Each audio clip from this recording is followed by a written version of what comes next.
rebosando. Ciertamente el bien y la misericordia me seguirán todos los días de mi vida, y en la casa de Jehová moraré por largos días. De Jehová es la tierra y su plenitud, el mundo y los que en él habitan. Porque él la fundó sobre los mares y la afirmó sobre los ríos. ¿Quién subirá al monte de Jehová? ¿Y quién estará en su lugar santo? El limpio de manos y puro de corazón, el que no ha elevado su alma a cosas vanas, ni jurado con engaño. Él recibirá bendición de Jehová y justicia de Dios de salvación. Tal es la generación de los que buscan tu rostro, oh Dios de Jacob. Alzad puertas vuestras cabezas y alzaos vosotras puertas eternas, y entrará el Rey de Gloria. ¿Quién es este Rey de Gloria? Jehová el fuerte y valiente, Jehová el poderoso en batalla. Alzad puertas vuestras cabezas y alzaos vosotras puertas eternas, y entrará el Rey de Gloria. ¿Quién es este Rey de Gloria? Jehová de los ejércitos, Él es el Rey de la Gloria. Amén. Entonemos el himno 332, ¿cómo podré estar triste? Himno número 332.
Hermanos,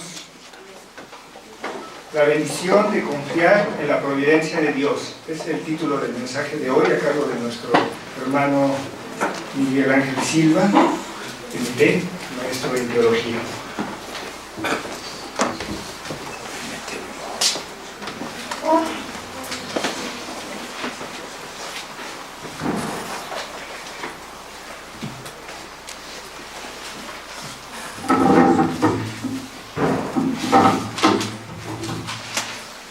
Buenas tardes, hermanos. Vamos a abrir la escritura en el Salmo número 23.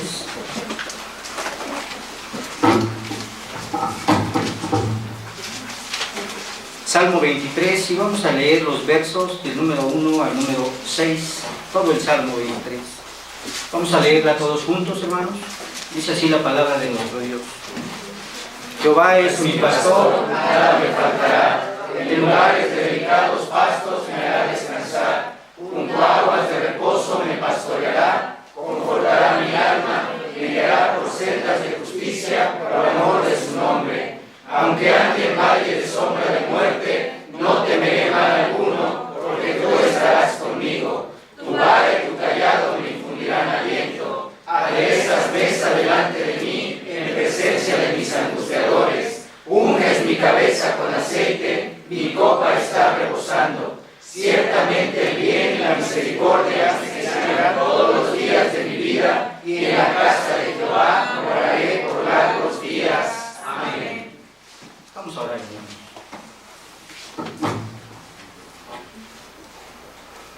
Bendito Dios, 3 veces santo. Santo, santo, santo Señor Dios Todopoderoso, Creador del cielo y de la tierra. Bendito Dios, te damos gracias en esta tarde, Señor, porque nuevamente nos das la oportunidad, Señor, de estar reunidos, Señor, como pueblo tuyo para poder escuchar tu palabra. Te agradecemos, Señor, que hayas tenido misericordia el día de hoy de nosotros, Señor, y nos hayas traído a este lugar, Señor. Te queremos pedir, Dios, que tu Santo Espíritu, Señor, toque las fibras más sensibles de nuestro corazón, Señor, y podamos escuchar tu palabra, podamos escuchar, Señor, tu mensaje del día de hoy, Señor, y no nada más quede en nuestro corazón, Señor, sino que podamos llevar a obra, Señor, todo lo que tú, Señor, nos digas el día de hoy, Padre. Estamos agradecidos, Dios, y venimos, Señor, para decirte gracias, Padre, porque sabemos que tú eres el que a nosotros nos da, Señor, paciencia. Tú eres el que nos das a nosotros gracias, Señor, y tú eres el que nosotros nos da, Señor, de tu Santo Espíritu, y podemos tener esperanza, Señor, en Cristo Jesús. Te damos gracias, Señor, por todo lo que tú nos das, Señor, y porque esta palabra, Señor, viene, Señor, para nuestro consuelo, para nuestra exhortación, Señor, y para que podamos aprender, Señor, a vivir conforme a tu voluntad.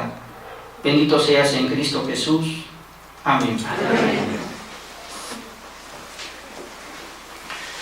Pues bien, hermanos, vamos a darle continuidad a la serie de predicaciones que estamos desarrollando, hermanos.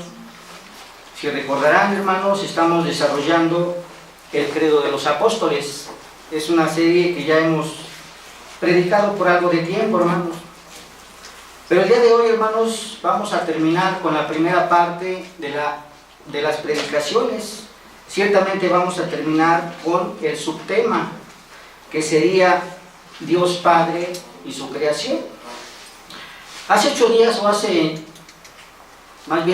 4 domingos anteriores, hermanos, hablamos acerca de la pregunta número 27 del Catecismo de Heidelberg. En esa pregunta número 27 hablamos acerca de las evidencias de la providencia de Dios, hermanos. Y en esa pregunta nosotros desarrollamos de una forma clara, ciertamente, la definición acerca de la providencia de Dios. Dimos varias definiciones de lo que significa la providencia de Dios. Y también en esa predicación nosotros hablamos acerca de argumentos a favor de la providencia de Dios que refutan los pensamientos que tienen otro tipo de personas, como filósofos griegos, otro tipo de pensamientos que no son escriturales. Y eso lo vimos en la predicación anterior, hermanos. El día de hoy, hermanos, vamos a traer la pregunta número 28 de este Catecismo de Heidelberg, porque la estructura que nosotros estamos siguiendo, ciertamente estamos analizando el credo de los apóstoles, pero la estructura que nosotros estamos llevando es la estructura del Catecismo de Heidelberg. Y en la pregunta número 28 dice así: ¿qué utilidad tiene para nosotros este conocimiento de la creación y de la providencia de Dios? Y la respuesta que da el Catecismo de Heidelberg es muy bonita, hermanos. Dice así la respuesta del Catecismo de Heidelberg: que en toda adversidad tengamos paciencia, y en toda prosperidad seamos agradecidos.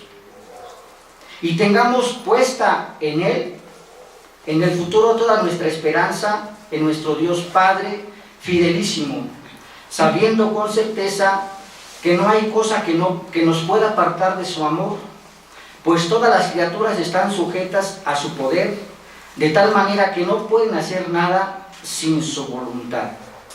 Esta es la respuesta que da el Catecismo de Heidelberg a la pregunta número 28 acerca de la providencia de Dios, y que como tema el día de hoy le pusimos los beneficios de la providencia de Dios, hermanos. Si nosotros vemos esta respuesta, hermanos, a simple vista vamos a encontrar 3 puntos que son importantísimos de desarrollar.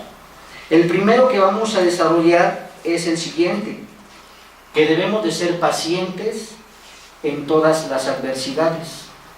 El segundo que vamos a desarrollar es el siguiente: que debemos de ser agradecidos en todas las prosperidades, o todo lo que Dios te prospera. Y el tercer punto que nosotros vamos a desarrollar es que debemos de tener buena confianza en el futuro o en las cosas futuras. Estas son los tres puntos que vamos a desarrollar, hermanos, con la ayuda de Dios y su Santo Espíritu. Pero antes de que desarrolle estos 3 puntos, quisiera hacer una pequeña afirmación, hermanos. Ciertamente es importante que la Iglesia de Dios crea en la providencia de Dios, porque ciertamente nosotros vemos que muchas veces la Iglesia de Dios dice que cree en la providencia de Dios, pero con sus hechos, con sus actos, dicen exactamente lo contrario, hermanos. Y esta afirmación que estoy diciendo es la siguiente, hermanos: que si nosotros creemos en la providencia de Dios, implica, hermanos, un repudio abierto a todo carácter autónomo y omnipotente de todos los principados y potestades. Además, echa fuera a todos los pseudodioses, tanto contemporáneos como antiguos. También echa fuera al destino, a la ocasión, a la ley de los promedios, a la probabilidad, a los horóscopos, a la suerte, al azar, etcétera, hermanos. Y solo enfatiza la providencia de Dios, o creer en la providencia de Dios, solamente enfatiza la soberanía de Dios y la inmutabilidad de Dios, hermanos. Porque ciertamente creer en Dios y creer en la providencia de Dios implica una dependencia completa de Dios como soberano en todas nuestras vidas, y también implica una completa dependencia de la palabra providencial de Dios. Esta es una afirmación que nosotros debemos de tener bien presentes como cristianos, porque ciertamente decimos que somos cristianos, pero cuando nosotros estamos viviendo, hermanos, no creemos en la providencia de Dios, hermanos. Vamos a desarrollar los 3 puntos que mencionamos al principio. Primero, debemos de ser pacientes en la adversidad. Bien, hermanos, ciertamente nosotros sabemos que a causa de la caída, hermanos, toda la raza humana se encuentra en una condición de miseria, hermanos. Y lo sabemos muy claro porque se ha repetido una y otra vez en la iglesia, hermanos. No podemos decir que no se ha repetido. Nosotros podemos ver, hermanos, que el hombre siempre ha tenido la necesidad de creer en un Dios, pero a causa de la caída, el hombre no cree en el Dios de las Escrituras, no cree en el Dios Todopoderoso, sino cree en otros dioses, hermanos, porque el hombre por naturaleza es un ser religioso, es un ser que siempre está buscando de un Dios, y el Dios que busca, aquel que no ha sido redimido, es un Dios que forma parte de la misma creación, hermanos. Por eso vemos que a través de la historia el hombre se hace dioses del sol, de la luna, de las estrellas, de los animales y de toda la creación. El hombre siempre se hace dioses, porque no conoce a Dios, porque dice la palabra que no le ha amanecido, porque es un ser que todavía se encuentra en una condición de miseria, en una condición de muerte, hermanos. Pero hay una diferencia muy grande con aquellas personas que sí creen en Dios, aquellos que en realidad han sido redimidos por la preciosa sangre de Cristo y que han sido regenerados, ellos deberían, hermanos, de creer en el Cristo de las Escrituras, deberían de creer en el Dios Todopoderoso. Sin embargo, hermanos, nosotros vemos que ni aún cuando tienen pruebas, cuando tienen adversidades, cuando tienen dificultades, cuando tienen algún problema que se suscita en su vida, hermanos, no confían en la providencia de Dios, no confían en Dios, el Dios Todopoderoso, el Dios de la Escritura, hermanos, no confían en Él, en el Dios de Abraham, Dios de Isaac y Dios de Jacob. Ciertamente nosotros podemos ver que a través de la historia, Dios ha escogido un pueblo elegido, un pueblo que Dios quería que fuera una nación santa, una nación de sacerdotes, una nación de gente fiel a la palabra de Dios. Y vemos también que a través de la historia Dios ha levantado personas, ha levantado hombres que le han hablado a este pueblo escogido y le han dicho a este pueblo escogido cuál debe ser la voluntad de Dios para que este pueblo pueda cumplir y pueda obedecer, hermanos. Independientemente de las pruebas que este pueblo pudiera haber pasado, el Señor les estaba diciendo que confiaran en Él. Pero vemos, hermanos, que aquellos que no conocen de Cristo es entendible, hermanos. Es entendible que no crean en Dios. Es entendible que cuando tienen un problema, cuando tienen una adversidad, cuando pasan por una enfermedad muy seria, es entendible que no busquen a Dios, porque ni siquiera lo conocen. ¿Qué es lo que hacen estas personas que no conocen de Dios?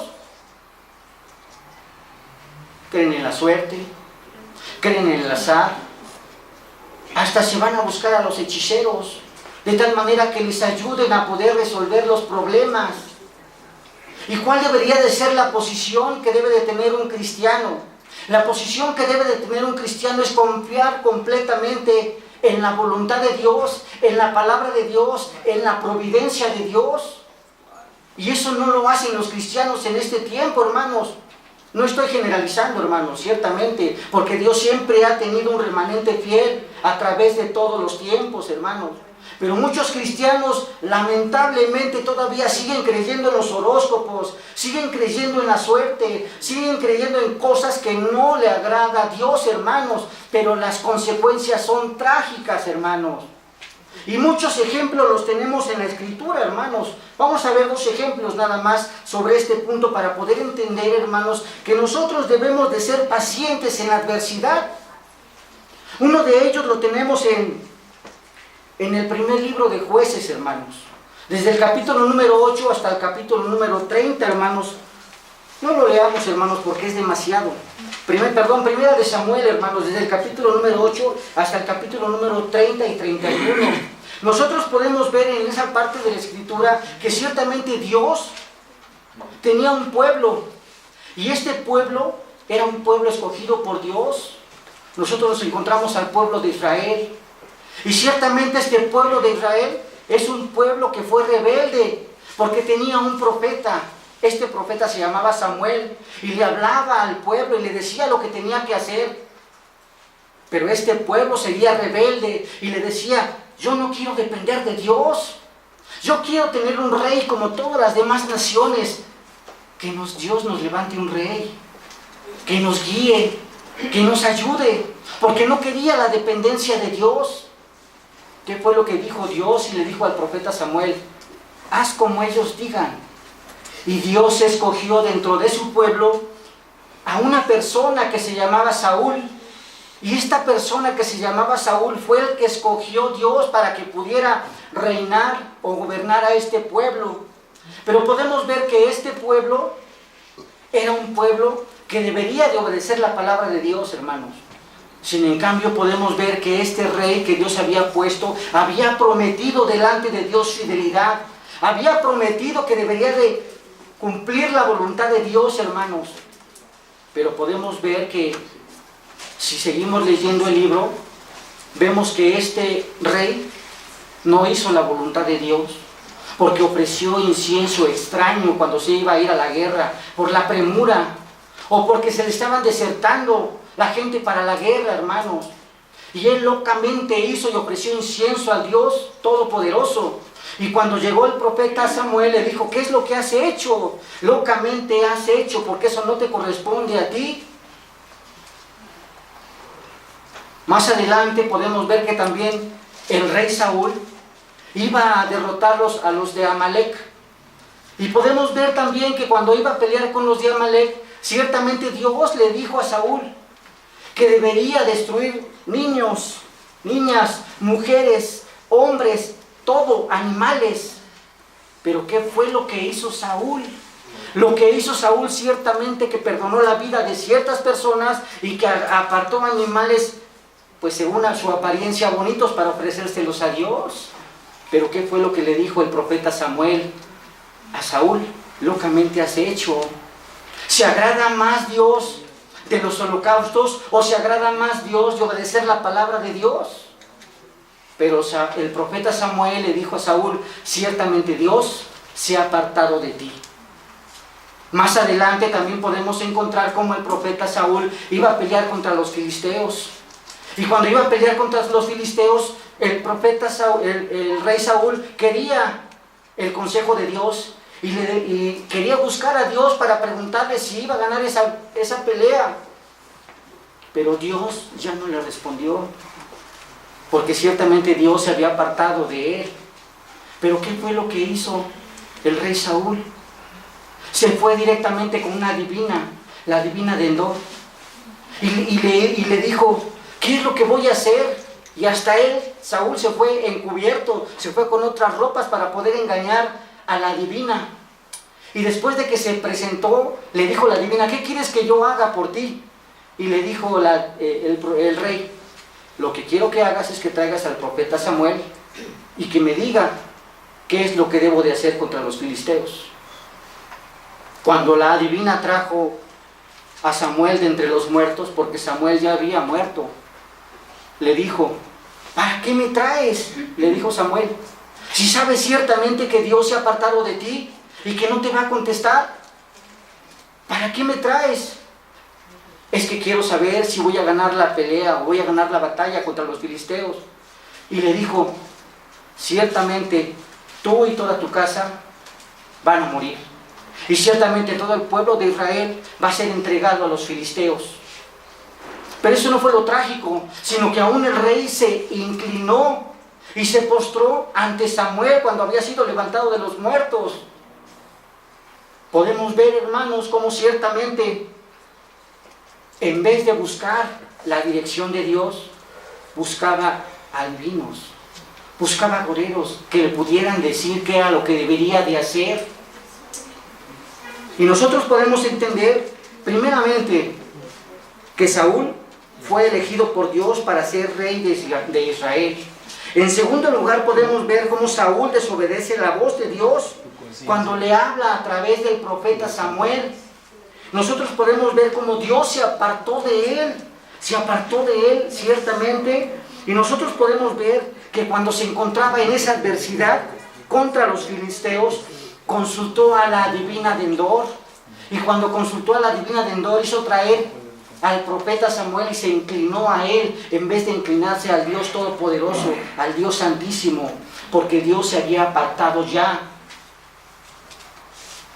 de este rey, hermanos. ¿Qué es lo que nosotros debemos hacer, hermanos, cuando tenemos algún problema, cuando tengamos alguna dificultad? Ir a consultar a adivinos, preguntar acerca de la suerte. Vamos a ver otro ejemplo que es exactamente lo contrario, hermanos. El otro ejemplo que tengo, hermanos, se encuentra en el libro de Job. En el libro de Job nosotros encontramos que dice la palabra de Dios que Job era una persona temerosa de Dios. Y Job tenía 7 hijos y tenía 3 hijas. Dice la palabra de Dios que era más rico que todos los orientales y que tenía muchas posesiones. Algo que todo hombre quisiera tener, hermanos. Y ciertamente dice que estaban, imagínense en este cuadro, estaba Dios y se presentaron los hijos de Dios. Y entre ellos se presentó Satanás. Y Satanás ciertamente le dijo a Jehová, Dios le dijo a Satanás, ¿has visto a mi siervo Job? Ciertamente no hay otro como él, le dijo, varón justo, varón recto. Pero ¿qué fue lo que le dijo Satanás? Es fácil, le dijo, porque ciertamente tú has bendecido mucho a Job, porque ciertamente tú lo has prosperado, porque ciertamente tú lo has bendecido, porque tú le has dado todo lo necesario, porque dice, has cercado alrededor de él y a su casa y a todo lo que tiene, y al trabajo de sus manos has dado bendición. Por lo tanto, todos los bienes que ha tenido en esta tierra han aumentado, hermano. Podemos ver que Job era bendecido por Dios de una forma grande, porque Dios estaba con él, porque Dios estaba siempre con él, hermanos. Pero ¿qué fue lo que le dijo Dios a Satanás? Le dijo, extiende tu mano y toca todo lo que tiene, y vas a ver si no blasfema contra ti. Pero también le dijo, no lo toques. Podemos ver que toda la tragedia que le pasó a Job no fue porque Satanás lo haya decidido por su propia voluntad, sino que Dios fue el que le dijo, en tus manos está todo lo que tiene, pero no lo toques a él, le dijo. Y ciertamente nosotros vemos en la Escritura y leemos en la Escritura todas las tragedias que le pasaron a Job. Y podemos ver que dice que un día aconteció que sus hijos de Job estaban comiendo y estaban bebiendo en casa de su hermano el primogénito, y vino un mensajero de Job y le dijo, estaban arando los bueyes y las asnas paseando cerca de ellos, y acometieron los sabeos, los tomaron y mataron a los criados a filo de espada. Solamente escapé yo para darte la noticia. Y aún estaba hablando cuando vino otro y le dijo, fuego de Dios cayó del cielo, quemó todas las ovejas y a los pastores y los consumió. Solamente escapé yo para darte la noticia. Todavía estaba hablando y vino otro que dijo, los caldeos hicieron 3 escuderos y arremetieron contra los camellos y se los llevaron y mataron a los criados a filo de espada, y solamente escapé yo para darte la noticia. Entre tanto que hablaba, vino otro que dijo, tus hijos y tus hijas estaban comiendo y bebiendo en casa de su hermano el primogénito, y un gran viento vino del lado del desierto y azotó las 4 esquinas de la casa, la cual cayó sobre los jóvenes y murieron, y solamente escapé yo para darte la noticia. Entonces Job se levantó y rasgó sus mantos, rasuró su cabeza y se postró en tierra para adorarle.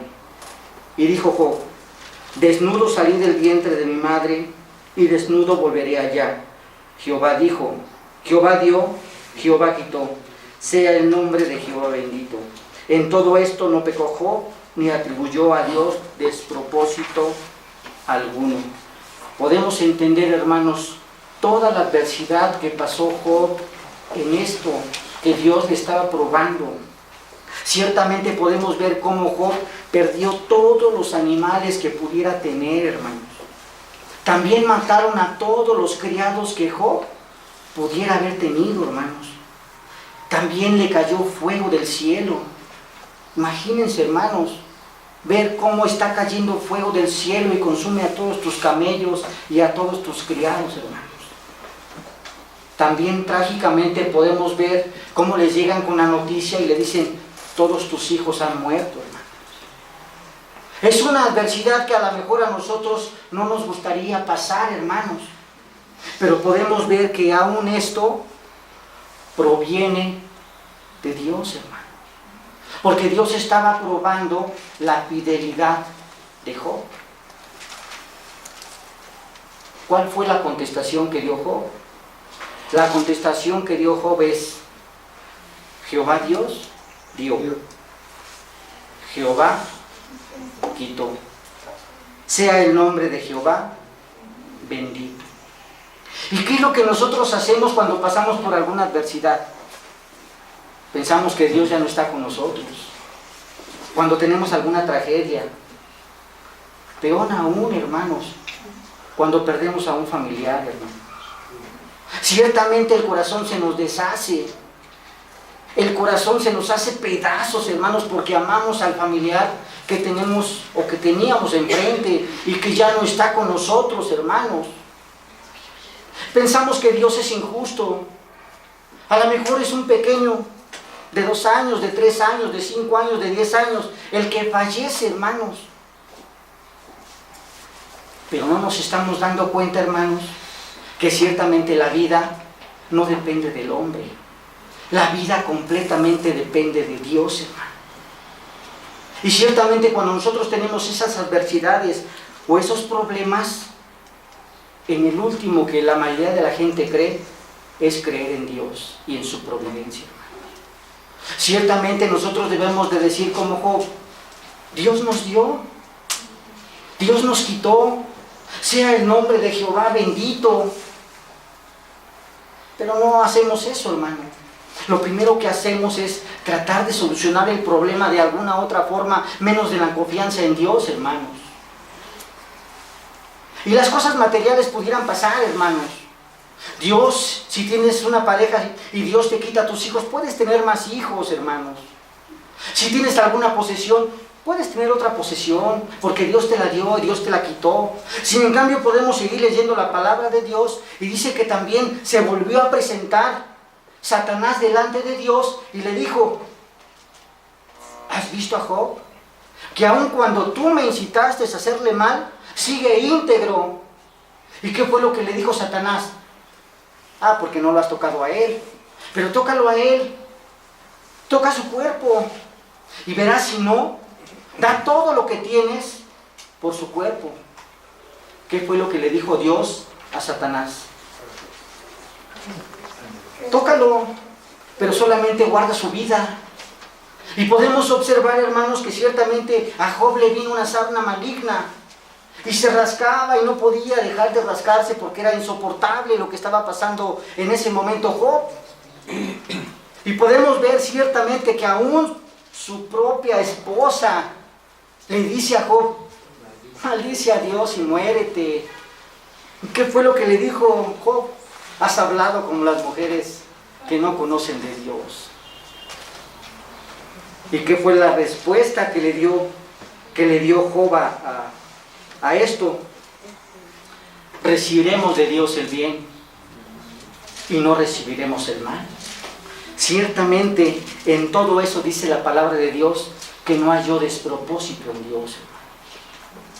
¿Cuál es la posición que nosotros debemos de tener cuando tenemos una adversidad, cuando tenemos un problema, cuando tenemos una enfermedad mortal, hermanos? Muchas veces nosotros oramos porque esta persona sane y todos quisiéramos que cuando alguien ya está a punto de morir no muriera porque amamos a esta persona, pero en realidad nosotros no sabemos cuál es la voluntad de Dios. Nosotros no sabemos que si en realidad ese es el fin de su vida, de esta persona que va a morir. Y nos aferramos muchas veces a decir, Señor, sánalo, Señor, sánalo, Señor, sánalo. Si nosotros no sabemos en realidad cuál es la voluntad de Dios, hermanos. Por eso nosotros, dice la respuesta del catecismo, que debemos de ser pacientes en todas las adversidades, hermanos. Vamos al segundo punto, hermanos. El segundo punto dice ciertamente que debemos de ser agradecidos en la prosperidad. ¿Qué pasa, hermanos, cuando alguien tiene abundancia? Ciertamente nosotros vemos que cuando alguien tiene adversidad, hermanos, cuando alguien tiene problemas, si es cristiano, busca a Dios. Si es una persona que de verdad confiesa a Dios como su Salvador, como su Cristo, como su Señor, que ha sido redimido por la sangre preciosa de Cristo, ciertamente cuando pasa de algún problema, busca a Dios, hermano. ¿Qué pasa cuando estamos en la otra posición? Cuando tenemos abundancia, cuando tenemos salud, cuando estamos en una posición muy cómoda, cuando nada nos falta, hermanos. Nosotros podemos entender dos posiciones, hermanos. Una de aquellos que no conocen de Dios y otra de aquellos que deberían de conocer a Dios y tomar otra posición. Aquellos que no conocen de Dios, hermanos, es lógico que si están en la opulencia nunca van a buscar a Dios porque ni lo conocen, porque ni siquiera saben quién es el Dios de las Escrituras, porque Dios ha cegado sus ojos y su entendimiento para que no lo busquen a Él.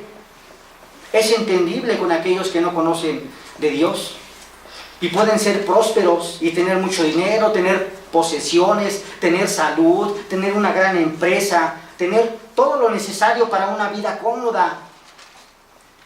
Pero ¿qué pasa con aquellas personas que son cristianos? Deberían de agradecer a Dios. Algunos cristianos podrían decir, no, pues yo no tengo tanto dinero, yo no soy rico. Claro que no eres rico, pero tienes salud, hermano. Algunos podrían decir, yo no tengo autos último modelo como los encuentran ahí en Dubái, o un edificio, o no tengo, no sé, una posesión de oro o de plata, muchas riquezas. Pero Dios te ha dado tu gracia, la gracia de Dios. Te ha dado lo más importante. Si en cambio nosotros no somos agradecidos a lo que el Señor nos ha dado. Porque ciertamente nosotros agradecemos cuando tenemos abundancia. Pero ¿qué pasa cuando tú tienes un negocio donde pues te va bien, estás tranquilo, no tienes problemas económicos, no tienes problemas con los empleados? Se te hace una rutina, hermano. Y no das gracias a Dios por eso que Dios te ha dado, hermanos. Otro ejemplo, hermanos, podemos ver cuando tú eres una persona intelectual. Una persona intelectual es una persona que tiene un gran conocimiento. Y ciertamente no se da cuenta también esta persona que aún ese conocimiento Dios te lo ha dado. Y aún por ese conocimiento deberíamos nosotros de darle gracias a Dios, hermanos. Si en cambio no le damos gracias a Dios, hermanos. Y tenemos también un ejemplo en la Escritura, hermanos, acerca de que en Lucas capítulo 12, del 16 al 21, una parábola que el Señor le dijo a su pueblo. Dice así: les refirió una parábola diciéndoles, la heredad de un rico había producido mucho. Y él pensaba dentro de sí diciendo, ¿qué haré? Porque no tengo dónde guardar mis frutos. Y dijo, esto haré: derribaré mis graneros, los edificaré mayores, y allí guardaré todos mis frutos y todos mis bienes. Y diré a mi alma, alma, muchos bienes tienes guardados para muchos años. Repósate, come, bebe, regocíjate. Pero Dios le dijo, necio, esta noche vienen a pedir tu alma, y lo que has provisto, ¿de quién será? Así es el que hace para sí tesoros y no es rico para Dios. Este es un ejemplo que nosotros tenemos en la Escritura de una persona que tuvo mucho, que tuvo abundancia, pero que estaba equivocado, hermano. Porque ciertamente todos los bienes y todas las posesiones que pudo adquirir, no las supo aprovechar. Porque dijo en el versículo número 19, alma, muchos bienes tengo guardados para muchos años. Entonces, ¿qué debo de hacer? Reposarme, comer, regocijar. Eso es lo que pensaba esta persona. Pero ciertamente nosotros podemos entender que la voluntad del hombre no es la misma que la voluntad de Dios, hermano. Y ciertamente nosotros podemos encontrar en la Escritura que Dios había decretado que esta persona en la noche muriera. Y que todos los bienes que había adquirido, ¿para quiénes iban a ser, hermanos? No para él, que los había guardado. No para él, que había tenido todas esas posesiones. Para alguno otro que no le costaron absolutamente nada. Y no solamente eso, sino que no le dio gracias a Dios por todos los bienes que había adquirido, sino que simplemente, alma, todo esto he hecho yo porque tengo inteligencia, porque tengo fuerza, porque tengo capacidad. y no se da cuenta que todo eso que tenía, Dios es el que se los había proveído, hermano. Cuando nosotros tenemos lo necesario para vivir, hermanos, no le damos gracias a Dios, hermanos. Y deberíamos de hacerlo como cristianos, hermanos. Gracias a Dios porque amanece un día nuevo. Gracias a Dios porque podemos ver la luz de un nuevo día. Gracias a Dios, hermanos, porque podemos caminar, porque podemos ver, hermanos. Gracias a Dios porque no nos falta absolutamente nada de nuestro cuerpo. Gracias a Dios porque aunque no tengo riquezas, ciertamente no me falta para comer el día de hoy. Gracias a Dios te doy porque todavía tengo trabajo. Gracias a Dios porque tengo a mi esposa, porque tengo a mis hijos, porque tengo a mi hermana. No es necesario que yo tenga abundancias para decirle a Dios, gracias, Señor. Sin en cambio, este rico insensato no se daba cuenta de que todo lo que tenía provenía de Dios. Y Dios le dijo, el día de hoy vas a morir. No es que haya muerto por las posesiones, porque las posesiones en sí no son malas, hermanos. Ciertamente Dios había decretado el tiempo de su fin de su vida. Y esa noche era el día cuando iba a morir, hermanos. Y en Primera de Tesalonicenses capítulo 5, versículo número 18, dice así la palabra de Dios. Dad gracias en todo, porque esta es la voluntad de Dios para con vosotros en Cristo Jesús.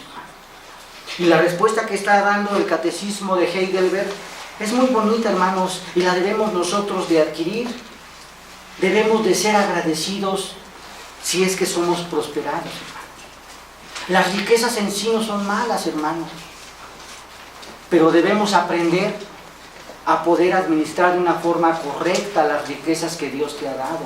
Si tú tienes una empresa que es muy próspera, hermanos, tenemos entre el pueblo de Dios gente hábil y gente capacitada para poder trabajar en tu empresa, hermano. Pero a los últimos que buscamos para poder trabajar en nuestras empresas son a los cristianos. Buscamos a gente impía, buscamos a gente que no teme de Dios para que pueda trabajar con nosotros. En todas las áreas de la vida, hermanos, en la música, en el arte, en la cultura, la política. Buscamos a gente que no teme de Dios, en vez de buscar a los mismos del pueblo de Dios, para que juntos podamos glorificar a Dios, hermano. Esto es lo que nosotros debemos de hacer como cristianos, como hijos de Dios, hermanos. Y eso nos lleva a la tercera pregunta, hermanos, responder la pregunta 3, que debemos tener buena confianza en el futuro. Este punto, hermanos, es muy debatible, porque nosotros podemos ver, hermanos, que existen una gran cantidad de doctrinas, hermanos. Hay algunas doctrinas que hablan acerca del futuro de una forma apocalíptica y espantan a los cristianos, diciendo que el mundo se va a acabar con una gran explosión, o que van a llegar terremotos y tsunamis y cosas que no están escritas en la palabra de Dios, hermanos. Algunos otros están hablando acerca de un rapto, y que en ese rapto se van a ir todos los cristianos, y aquellos que no conocen de Cristo se van a quedar aquí en la tierra, sufriendo, siendo martirizados, y que van a volver nuevamente los cristianos a gobernar sobre aquellos que no conocen de Cristo, y que van a tener una segunda oportunidad de ser salvos, hermanos. Eso es lo que piensan otro tipo de personas que no conocen la visión reformacional o la visión reformada, hermanos. Pero en realidad, ¿cuál debe de ser nuestra posición de nosotros acerca del futuro? Y no voy a desarrollar una teología escatológica. Simplemente voy a hablar en qué es lo que debe de confiar el hombre, aquellos que creen en Cristo Jesús. Ciertamente nosotros podemos ver, hermanos, que al principio Dios creó la tierra y todo lo que existe por su poderosa palabra, y dijo sea, y fue hecho. Y nosotros podemos encontrar en el libro de Spyman lo que dice. En el libro de Spyman dice que todo lo que Dios creó va a permanecer para siempre, que no puede ser destruido. Eso es lo que dice Spyman con respecto de la creación. Entonces, ¿cuál debe ser la posición que nosotros debemos de tomar? Ciertamente si nosotros hemos sido redimidos por la sangre de Cristo Jesús, nosotros que ahora somos cristianos, hermanos, debemos de tener el consuelo, hermanos, que ya sea que haya terremotos, que ya sea que haya tsunamis, que ya sea que haya temblores, que haya erupciones, que haya lo que pueda pasar en esta tierra, hermanos, debemos de estar conscientes y estar seguros que ciertamente, ya sea que vivamos o ya sea que moramos, del Señor somos. Y como dice el apóstol Pablo, para mí es más importante, o sería mejor, estar con el Señor que estar en esta tierra. Y muchas veces nosotros nos aferramos a esta tierra. Y cuando sucede un temblor es lógico, todos nos espantamos y todos tenemos miedo. Pero entonces, ¿confiamos en Dios o no confiamos en Dios? ¿Confiamos en la palabra de Dios? Ciertamente, aunque muramos, del Señor somos. Ciertamente, si estamos en esta tierra, del Señor somos. Porque dice la palabra de Dios que ya sea que muramos o ya sea que estemos aquí en la tierra, somos del Señor, hermanos. Entonces, ¿por qué nos debe de preocupar algo que se encuentra en el futuro? Si nosotros cuando estemos en el futuro vamos a estar con Dios, vamos a estar con el Señor. ¿Qué es lo que a nosotros nos debe de preocupar? Absolutamente nada. Si el día de hoy, como el rico insensato en la noche, nos pidieran nuestra alma, ¿estaríamos preocupados? Claro, estaríamos preocupados porque dejamos a nuestros hermanos, dejamos a nuestra esposa, dejamos a nuestro hijo, pero tenemos la esperanza de que también la vamos a volver a ver. Pero no debemos estar preocupados porque muramos, porque ciertamente todos los que están en esta tierra debemos de pasar por ese proceso. Todos vamos a morir. No hay uno que no vaya a morir, hermanos. Y la esperanza que nosotros tenemos que, aunque muramos, hermanos, debemos de tener la esperanza que el Señor es el que nos va a dar nuevamente vida, hermanos. Y vamos a estar con Él eternamente y para siempre, hermanos. No me importan las escatologías dispensacionalistas o apocalípticas, porque espantan a la gente, hermanos. Como aquellos que evangelizan por temor del infierno, hermanos. Eso no debe de ser tan importante en la vida de los cristianos. Lo más importante en la vida del cristiano es que ciertamente nosotros le pertenecemos al Señor. Y como dice la palabra en el libro de Romanos, capítulo número 14, versículo número 7. Porque ninguno de nosotros vive para sí y ninguno de nosotros muere para sí. Pues si vivimos, para el Señor vivimos. Y si morimos, para el Señor morimos. Así pues, sea que vivamos o sea que muramos, del Señor somos.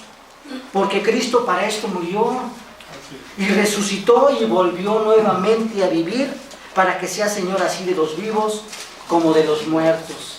Y dice también en el libro de Romanos, capítulo 8, versículo 35 a 39, que nada nos va a separar del amor de Cristo.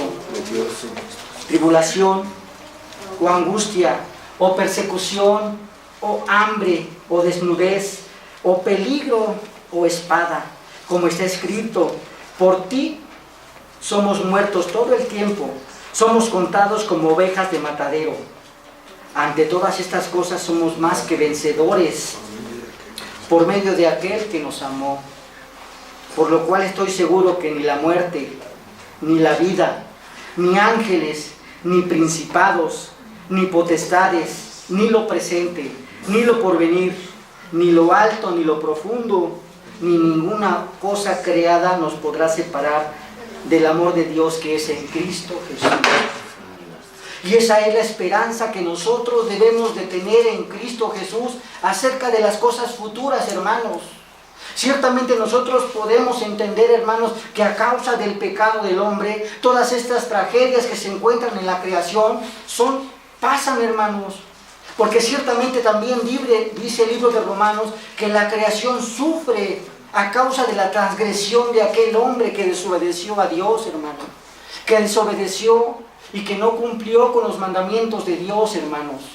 Ahora, ¿qué nos debería nosotros de espantar o preocupar, hermanos, si estamos en Cristo Jesús?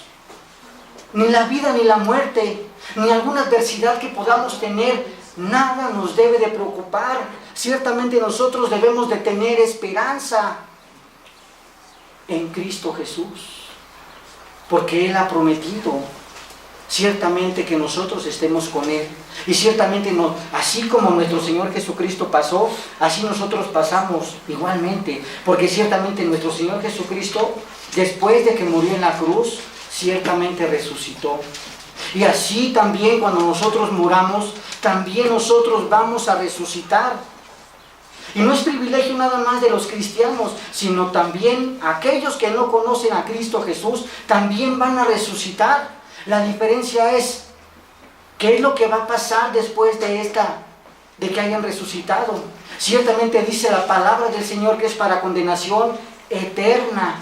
Porque lo mismo que dice Spyman, que Dios creó todas las cosas de una forma eterna y nunca se van a destruir. Entonces aquellas personas que no conocen a Cristo Jesús como su Señor, eternamente van a sufrir un tormento eterno. ¿Y qué otro tormento eterno podríamos sufrir que es ser apartados de Dios, hermanos?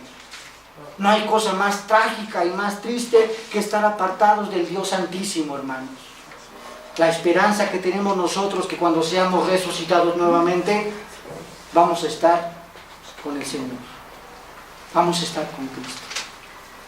Porque ciertamente lo vamos a tener como Señor, como Rey, como abogado, como todo en todo. Y ciertamente al último Él nos va a entregar al Padre, como dice la palabra del Señor. Y vamos a gozar eternamente y para siempre.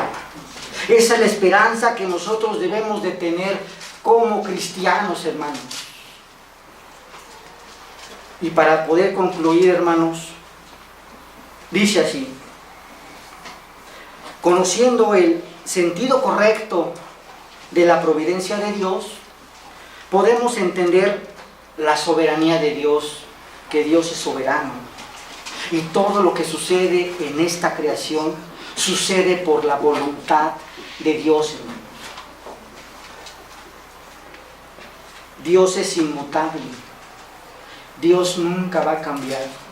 Si Dios decretó desde el principio que tú fueras salvo, nadie lo puede cambiar.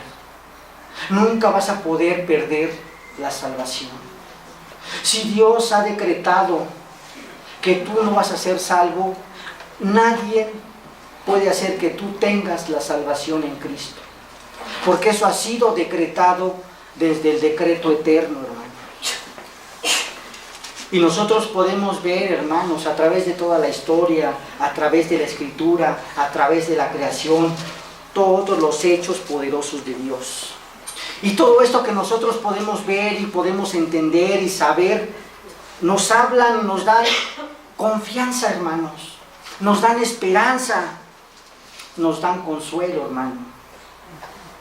Y podemos creer en el gran amor que tiene Dios para nosotros, enviando a nuestro Señor Jesucristo a morir por nosotros. Y muchas veces ese amor que Dios ha tenido para su creación, lo menospreciamos, hermanos. Decimos que somos cristianos, hermanos, pero somos cristianos muchas veces nada más etiquetados, y no hacemos la voluntad de Dios, ni nos sometemos a su providencia, no nos sometemos a su soberanía, no nos sometemos a su palabra, hermanos.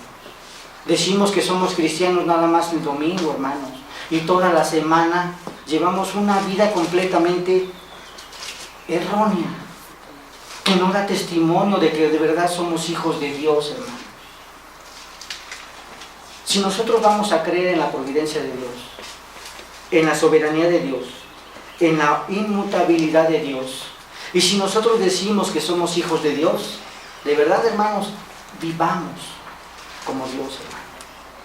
Vivamos como el Señor nos ha dicho que debemos de vivir, hermanos. Porque lo ha dicho en su palabra: nadie te va a separar de mí. Ni lo alto, ni lo profundo, ni la adversidad, ni enfermedad, ni nada que pueda llegar a ti te va a separar de mí. Debemos de tener confianza, hermanos, en el Dios que se nos ha revelado, el Dios de las Escrituras, el Dios de Abraham, el Dios de Isaac y el Dios de Jacob. Vamos a orar. Bendito Padre, Te damos gracias, Padre. Ciertamente, Señor, somos peor que trapo de inmundicia, Señor. Somos rebeldes, Señor, somos contumaces, Padre, somos pecadores, Dios. Pero tú, Señor, has tenido a bien darnos vida, Señor. Como lo dice tu profeta Isaías, ciertamente, Señor, desde la punta del pie hasta la coronilla, no había en nosotros nada que fuera bueno, Señor. Pero tú, Señor, nos limpias con tu preciosa sangre, Señor. Y nos redimes, Señor. Y nos haces justo delante de tu Padre, Señor. Te agradecemos, bendito Dios. Porque ciertamente no vistes en nosotros nada, Padre, sino fue tu gracia y tu misericordia el que nos levantó, Señor. El que nos ha puesto, Señor, en este lugar.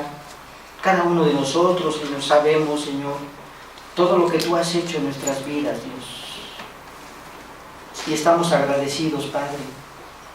Y ciertamente, como dice tu palabra, ya sea que comamos, o ya sea que bebamos, o que hagamos cualquier otra cosa, Señor, debemos de darte gracias a ti, Padre.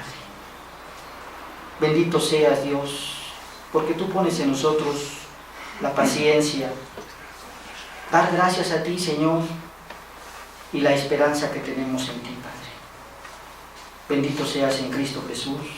Amén, Padre.